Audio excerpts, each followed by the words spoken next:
goddesses, right? We're all goddesses, and we're going to celebrate some of that today. There's going to be some message in the story that I have to tell you. It's about a little bit about my career, but also about the book we put together. I put a book together with two other RCMP colleagues of mine, and we wanted to capture the 40th anniversary of women in the RCMP. And that just recently happened 2 years ago.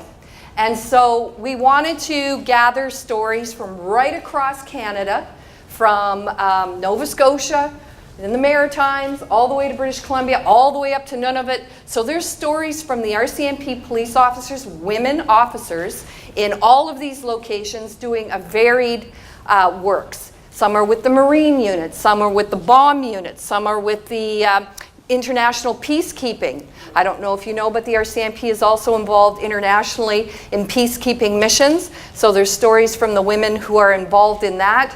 We have a story in the book from a member or civilian member who is or went out as a forensic pathologist out to the tsunami that hit Thailand. And she went out there to, regrettably, it was rather tragic, but they had so many bodies out there, and she went out there with an RCMP team to help with the identification of all the bodies that were recovered after the tsunami. So there's some tragic stories in this book, yet there's also humorous stories, and there's stories that show how the women proactively and in a positive way changed traditional beliefs. I know, ladies, you've probably heard in the media, a lot of attention has been on the negative with the lawsuit, with the RCMP, the class action lawsuit, but you need to hear also the positive stories, the good and the hard work that the women are doing in the RCMP. And so this was what this book was meant to pay tribute to. So my career, there's a few pictures of me out in Manitoba, and you might notice something different about the uniform I'm wearing to the uniform of my counterparts. Now remember, this is 1982. Can anybody see the differences right away? Yes. I'm wearing a skirt, right? Exactly. And I'm wearing pumps, and I've brought that here for you to show. So obviously there needed to be some changes, right? The intentions were probably good at the time, but we needed to make some changes to the uniform because it was just not practical for the women to be working in that kind of uniform. And besides, I had so many people coming up to me and saying, "Oh, are you with the Salvation Army? Oh, what airline do you work for, dear?" So immediately, there was no recognition for the actual organization that I was working for. So we needed to make some changes. And here's an example. I got some practical examples here. This was our headdress for the women. And you can see it's very different than the headdress for the men. And believe it or not, in society, and I'm sure you've come across this, people love to judge other people. They will take on face value what a person looks like and make a judgment about that person. They want to stick a label on them, put them in a box, and say that that is what that person is. So I was running into the issue when I was on patrol that people were saying to me, "Well, you're not a real police officer. You don't have the same authority as he does." And you know what they were basing it on? Because my uniform was different. So obviously changes had to be made. Now in the picture up there you'll see my sergeant right over here. That's Larry. He was my first sergeant at my first detachment. That was in Falcon Lake, Manitoba, by the way. And so Larry noticed that I didn't want to wear my hat. Right, so I thought I could get away with not wearing my hat, and that way I could solve the issue, right? Well, this is the women's hat, the winter hat. Exactly. It was warm, But I don't know who designed this. They didn't consult a woman, obviously. So I would do walkthroughs in the bar. And somebody in the bar would say, "Hey, conehead." So it wasn't very pleasant for me to wear my uniform. So Larry came up to me. There he is right there. He's in British Columbia right now.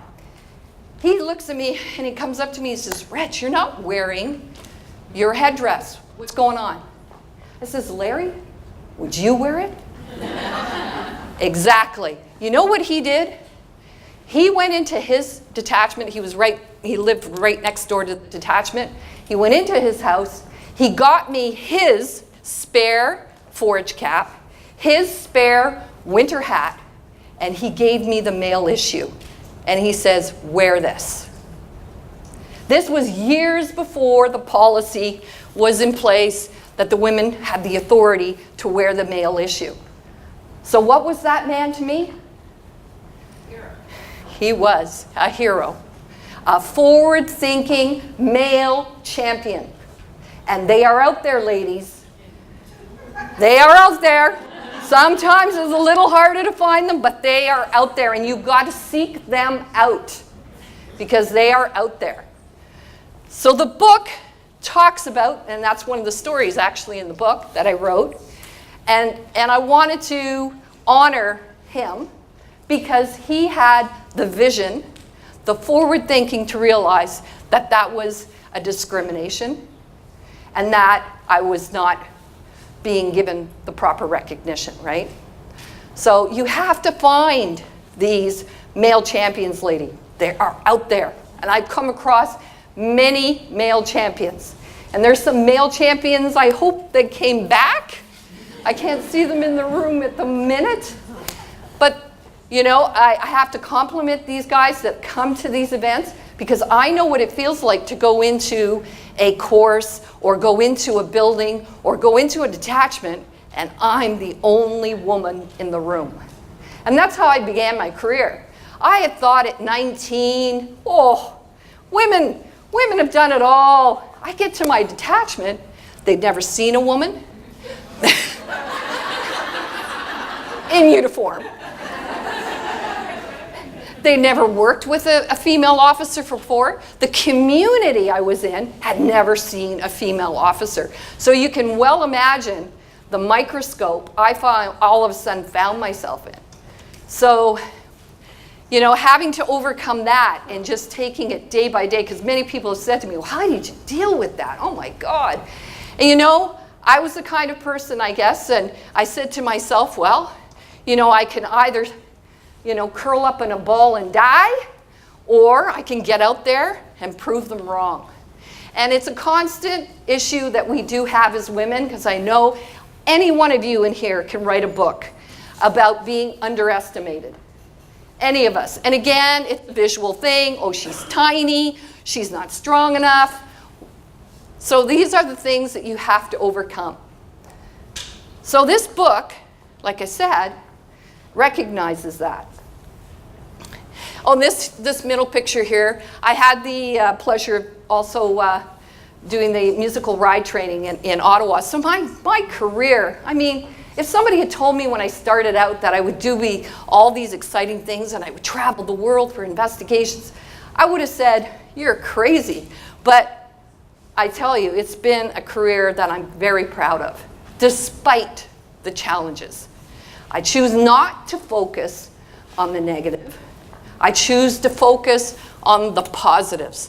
And ladies, you will get so much further ahead in life if you focus on the positives. You're gonna have the challenges.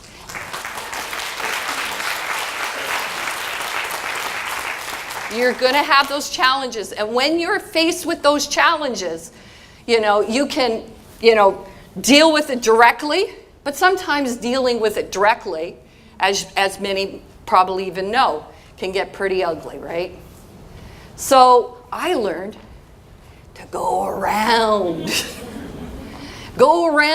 the barrier somehow to get things changed and to make changes.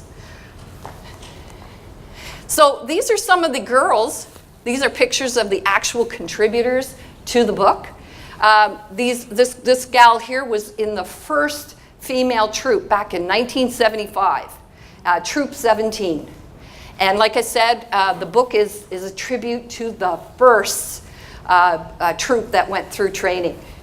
And here we have, like I was telling you, the different disciplines. We're with Heather Dickinson here. She's a friend of mine out of Milton. Anybody recognize that lady? Oh, who is she? Hazel McCallion, come on. Hurricane Hazel. She is a dynamo, guys. She is, look how tiny she is. She is like this little granny, but she's 96 years old. She's an absolute powerhouse. And I'll tell you, you sit next to that woman, and you're just like, wow. So size has nothing to do with who you are, what you can be, right? So and that young lady there, she's the first Aboriginal RCMP. She's now living in Ottawa, so I love that picture. I send that out on Aboriginal Day or Indigenous Peoples Day. So her story's in the book. What it was like to be the first Indigenous person, female, in the RCMP. Got to read the book to find out.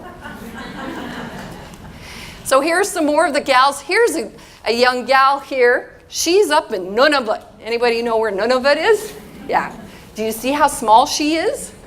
She's got some great stories. She's got a great story in the book about having to deal with people that were like 5-10 times her size. So got to read the book to see. This gal, Penny Herman, she's in Ontario here, friend of mine. She was the 6th RCMP drill sergeant. Now, to appreciate the drill sergeant role, that was a huge male bastion in the RCMP, was being a drill sergeant. Everybody fears the drill sergeant. And so huge kudos to Penny for being the 6th woman, and she contributed her story to the book. So you'll have to read her story. And Jean Turner here, she's the director, civilian member, director of communications. And there she is with a dog sled up north. And she tells that story in the book about her time and visit up there. You got to read the book. So here I am with, I don't know if anyone knows this lady, but she was the first interim commissioner of the RCMP, Bev Bussin. And I went to her, and I pitched the idea of the book. And I said to her, this was in Winnipeg, not knowing, I just wanted her endorsement. And she said, I'll do better than that. I'll write the foreword for the book. And so, yes, she's written the foreword for the book. So there's that endorsement, huge endorsement. The 2 other members are very good friends of mine. So there we were. Then the changes. Oh, and our purse. I have to tell you about our purse. I almost forgot the best part. This is the purse they issued us when we first started, okay? A lot of thought went into this purse.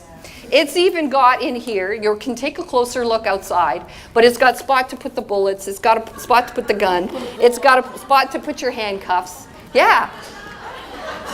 But I'm going to date myself here, and I'm going to say, well, maybe if I was Ruth Buzzy, I could have used it as another weapon, right? Never use this. I never used it because it was just not practical. What? And then they gave us gloves. Ladies, I don't know. Checking dust? I don't know. Yes. Why we needed gloves? I don't know. But anyways, we changed it.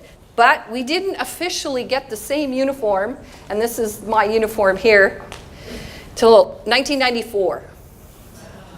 Yeah, it took us that long to officially get. So we still have a lot of glass ceilings to break. We've come a long way, but we still have to get further.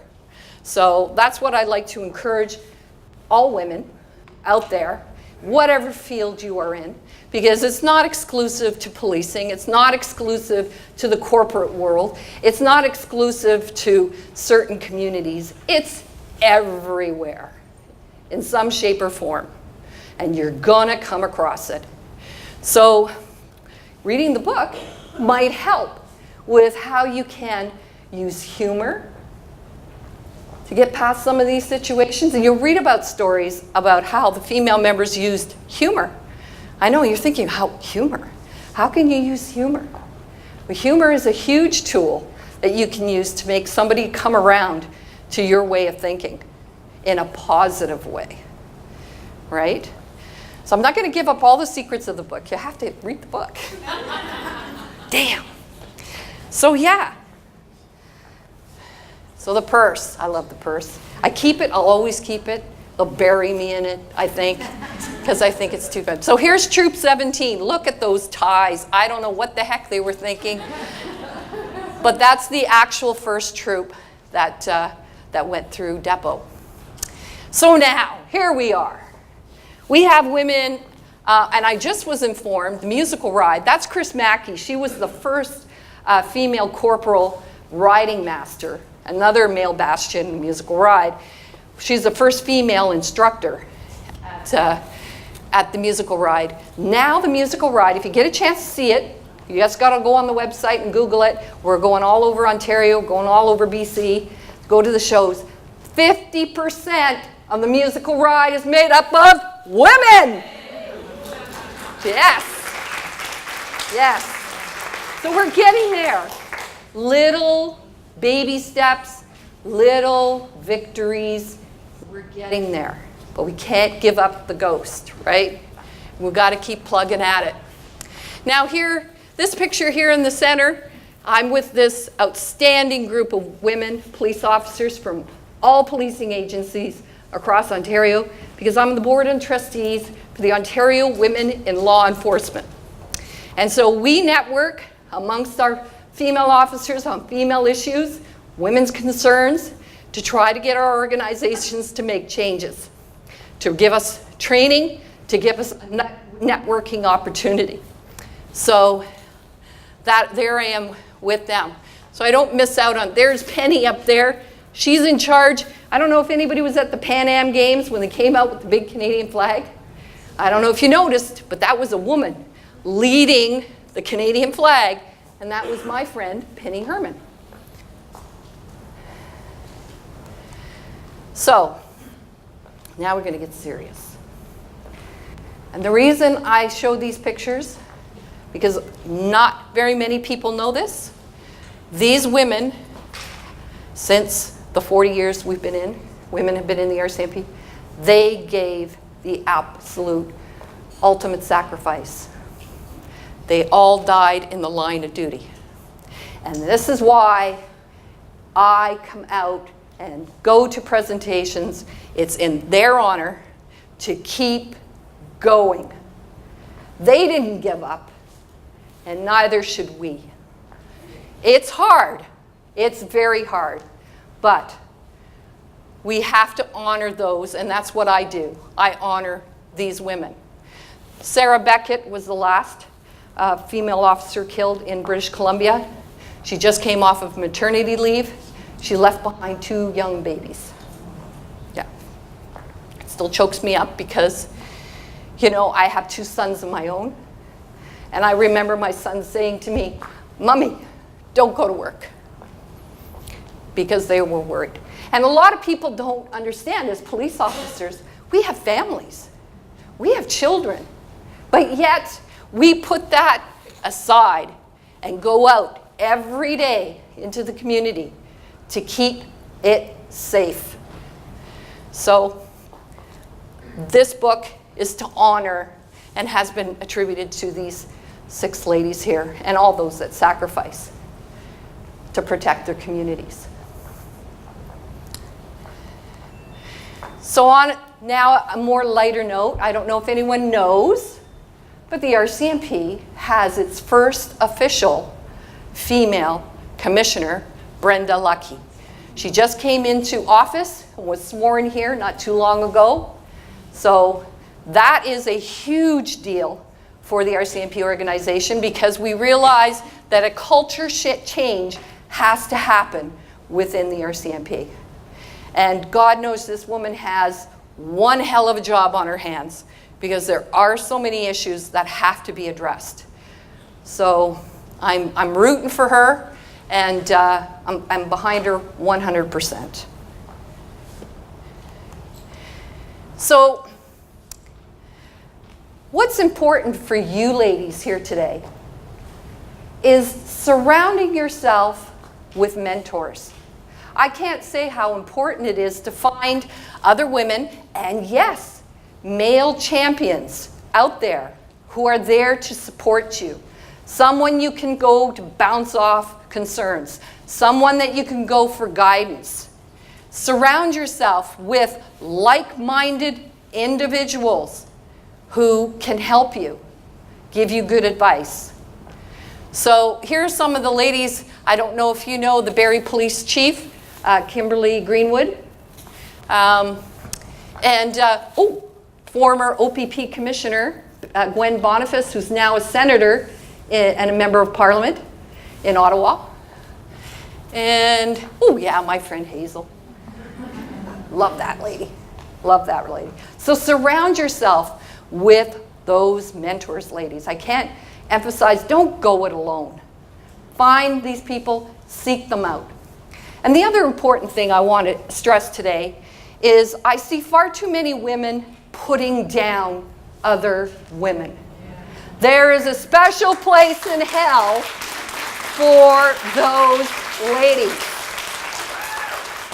It is hard enough without us tearing each other down.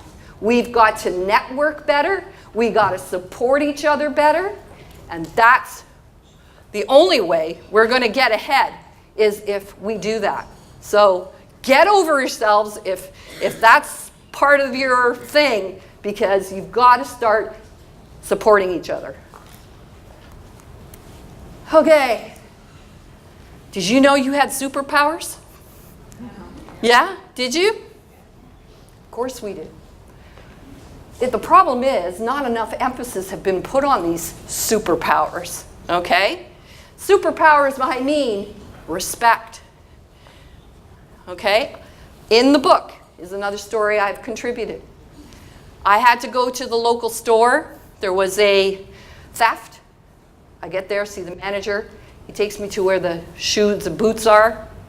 And in the place of the stolen boots was a pair of old ratty running shoes. Yeah. So I said to the manager, who that belonged to? He says, I don't know. I picked up these old ratty running shoes, and guess what? On the side of the running shoe was the person's name. You know how in grade school you write your name on your stuff? Yes, true story.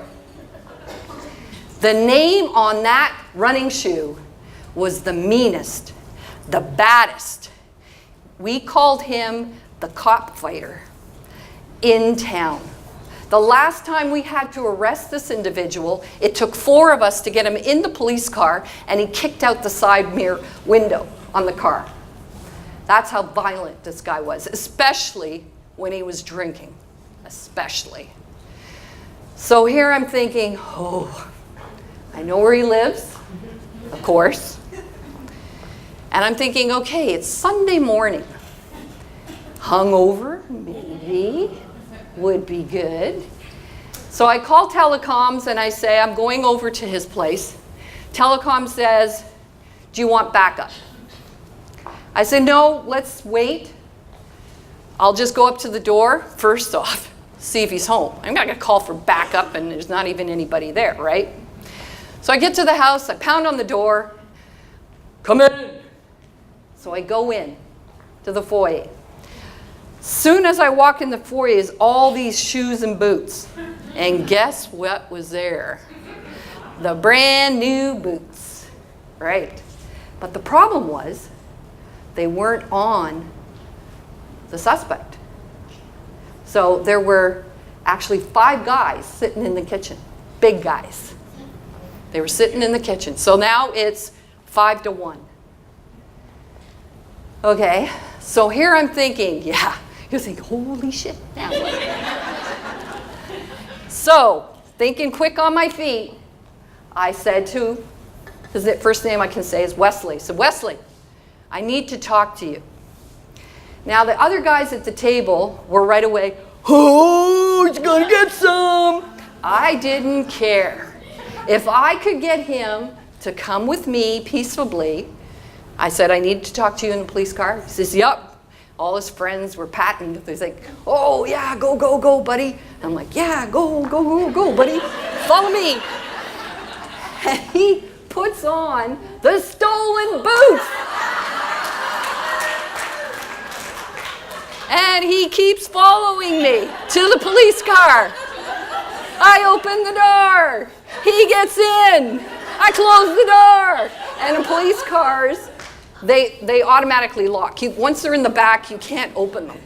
So I've contained my guy. So I get into the driver's seat, and I said, Wesley. He says, yeah, he says, it's cold. Really cold this time of year. You want a good coat. You want some warm footwear.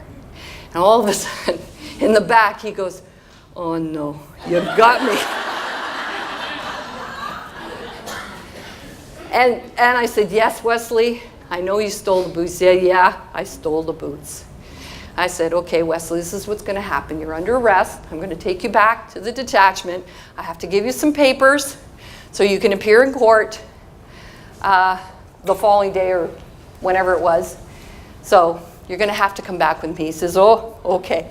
I read him his rights, the whole 9 yards. And then he says to me, he says, but how did you know? And I said, well, Wesley, I didn't want to tell him it's because he wrote his name on his shoe, okay? I thought maybe it would be better if I just told him the cameras in all the stores are hooked up to the detachment. So we were watching. Oh, I didn't know that. So not only did I get the guy, but I prevented future crime. That's got to say something. So we get back to the detachment. The guys are in the office. Oh, yeah. Wesley's walking in behind me. Their eyes literally pop out of their heads. How did you get him to come in with you? I don't know. I just asked them. So back to my superpower. Why do you think he came with me, ladies?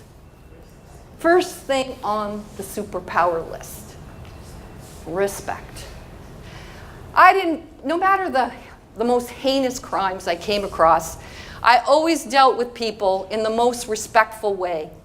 And that, I tell you, gets more from that individual. They will open up to you, they will confide in you, they will give you information and make you a much more effective police officer. So, respect. But that goes in any field, not just policing. How many of you have been out there and you treated somebody with respect? What do? They respect you back, right? Automatic. It's a superpower. We got to use it. Not judging others.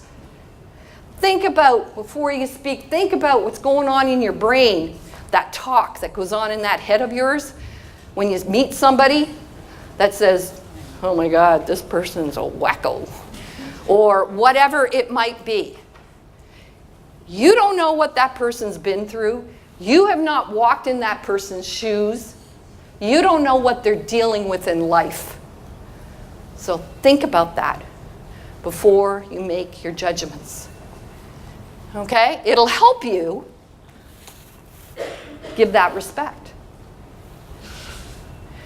Making good choices. I go into the high schools, I do this presentation in the high schools, and I talk to the kids about, and some vivid accident scenes. My first fatality was two 16-year-olds who were playing chicken with the semi-trailer after partying in the rural area, and guess what? The semi-trailer won. You couldn't even tell the make and model of the car. It was that destroyed. And their bodies were in the ditch. And I had to go in there, get some kind of identification to identify who these 2 young people were. To this day, ladies, that haunts me. I remember every detail. I attended their autopsies. I remember and I tell the kids about it. The girl was sober. She was sober. The boy was 3 times over the legal limit. Should she have gotten in that car? Making good decisions. Talk to the kids about that. You don't get in a car that somebody has been obviously drinking heavily. You call. I have teenage sons.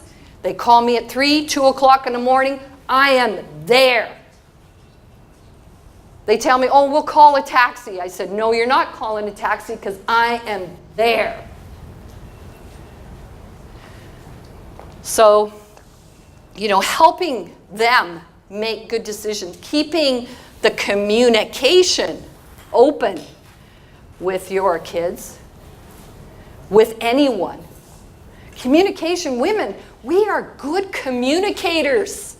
We're the best communicators out there. It's our superpower, ladies. We do. We talk, and we can talk well. Use it. I had all kinds of gadgets on my gun belt. I had pepper spray, and I had a baton. I had, of course, my gun. But what was the most important tool? My mouth. I talked my way out of more situations. It took me longer sometimes to get the person to calm down. But that's what I used. First and foremost, use that. Don't get me wrong. There were times where I had to physically fight with someone who was just no way, no how, were they coming with me. That's fine. But at least I tried the first tool. Cultivate your communication skills. Your ability to communicate with other people. Very, very important. And extraordinary nurturers. I know that some may not be moms in here, but those of us that are moms, instinctively moms, women have this nurturing ability. And that's what a lot of women bring to policing, is that nurturing ability. People automatically kind of gravitate. I don't know how many times I had someone come up to me and say, I want you to arrest me. Why do you think you want me to arrest them? Any ideas? Energy? Respect? Was he feeling confident that I wasn't going to maybe put a beating on him? That was going to be more understanding? More nurturing? There you have it. Superpower, ladies, you have it. Use it. And like I said, I bring all these messages to the high schools when I talk. I'm teaching actually starting in September at the Owen Sound campus of Georgian College. I'm in the Police Foundations program. So I bring a lot of these messages, of course, to my classroom. But you can bring these messages easily as well out to your sphere of influence, right? Those around you. So here's a great picture. I love this picture. Had to include that, ladies. You know, it says it right there, right? Here's the strong. May we know them. May we raise them. May we be them. And we can. You think you might not be. Believe it or not, when I joined the RCMP, I never fired a gun until I got to training. Never held a gun in my hand, ever. Okay, the first shot, I had my eyes closed, I'll admit. But after that, I'll tell you, I was hitting the target. I'm like, yeah, I can do this. And you can. You would be amazed at what you can do, ladies. You would be amazed what you can do. And I'm probably going to end too here with a superintendent in the RCMP. He said to me, and I believe this wholeheartedly, women are like the wing on a bird. Men are the other wing on the bird. For the bird to fly, you need both wings. And I think there's a lot to be said for that. We have to learn, too, to work together with those, not against, together. Okay?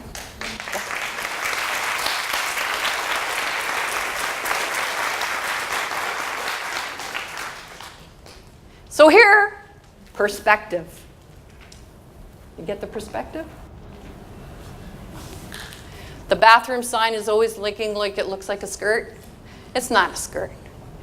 Super women, man. We got superpowers. You'll never look at a washroom sign ever again the same way. I trust you. Exactly. So thank you very much, lady. That concludes my presentation.